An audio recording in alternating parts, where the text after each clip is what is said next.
जहां रूस और यूक्रेन की जंग अब भी जारी है, लेकिन मिडल ईस्ट के अंदर एक और मोर्चा खुलने को तैयार बैठा है।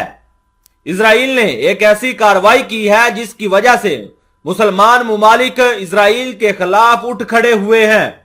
खास तौर पर ईरान, सीरिया, इराक, सऊदी अरब और दीगर अरब अमारात में भी शदीद गुस्सा इजराइल के खिलाफ पाया जा रहा है।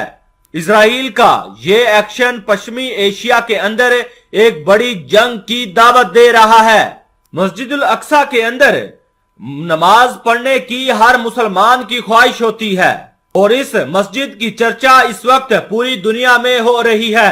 इसकी वजह है कि कुछ दिन पहले जो मस्जिद उल अक्सा में सोहनी अफवाज और पुलिस ने किया था, उसके बाद वहां पर काफी तशवीश पाई जा रही है। जहां मस्जिद उल अक्सा के अंदर इजरायली फौज और पुलिस ने इसकी हुर्मत को पामाल किया और वहीं पर फिर फलस्तीनी और इजरायलियों के दरमियान झड़पें शुरू हो गई। वहां पर अंधाधुन ग्रेनेड और आंसू गैस का इस्तेमाल किया गया। इतना ही नहीं, फलस्तीनियों के ऊपर इजरायली फौज ने डंडे बरसाना शुरू कर दिए। इजराइल की जो फोर्सेस थी वो खौफनाक गोला बारूद मस्जिद के अंदर ही चला रही थी। इतना ही नहीं, मस्जिद के अंदर सीधी फायरिंग की जा रही थी। इसके बाद मुस्लिम ममालिक के अंदर इजराइल के खिलाफ प्रोटेस्ट होना शुरू हो गए। इतना ही नहीं, जहां पूरी दुनिया के अंदर तो गुस्सा इजराइल के खिलाफ देखा जा रहा है, वहीं ईरान ने भी इजराइल के खिलाफ बयान जारी कर दिया है। इजराइल के खिलाफ ईरान वालों ने यहां तक कह दिया है कि हम आने वाले वक्तों में इजराइल को इस दुनिया के नक्शे से ही मिटा देंगे। और यह भी बताया जा रहा है कि ईरान वाले जो इजराइल ने मस्जिद उल अक्सा के अंदर ये कार्रवाई की है, इस चीज का बदला लेना चाहता है।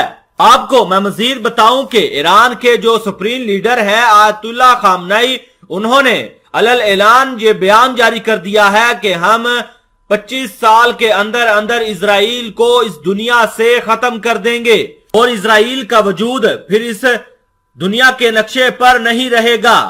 हम किसी भी सूरत इजराइल को इस दुनिया पर रहने का मौका नहीं देंगे। ये बयान ऐसे वक्त में आ रहे हैं जब इजराइल ने ताजा कार्रवाई करके ईरान के 2 कमांडर शहीद कर दिए थे।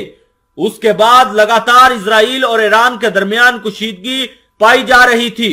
फिर इस कशीदगी में उस वक्त और ज्यादा इजाफा हुआ जब इजराइल ने मस्जिद उल अक्सा के अंदर कार्रवाई की और मस्जिद की हुर्मत पामाल की। वहां पर फलस्तीनियों के ऊपर अंधाधुन फायरिंग, इनके ऊपर आंसू गैस, ग्रेनेड का इस्तेमाल किया गया। क्या ईरान वाले ऐसे मौकों पर चुप बैठने वाला है? ये बहुत ही बड़ा अहम सवाल है।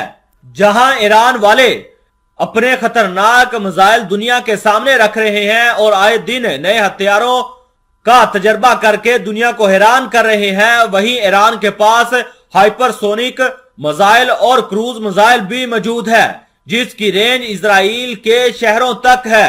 ऐसे में पश्चिमी मीडिया दावा कर रहा है कि अब ईरान भी इजराइल के ऊपर पलटवार करने वाला है। बताया यह भी जा रहा है कि ईरान वाले हमास को अपने खतरनाक मिसाइल और ड्रोन देंगे ताकि वो इनकी मदद से इजराइल के शहरों के ऊपर आग बरसा सकें। इतना ही नहीं, या फिर इजराइल के ऊपर ईरान वाले शाम से हमला कर सकते हैं, क्योंकि शाम के अंदर भी ईरान के एयर डिफेंस सिस्टम और मिसाइल वहां पर भी तैनात हैं। यही जाहिर किया जा रहा है कि ईरान वाले शाम के अंदर से बैठकर ही इजराइल के ऊपर कोई बड़ा हमला कर सकते हैं।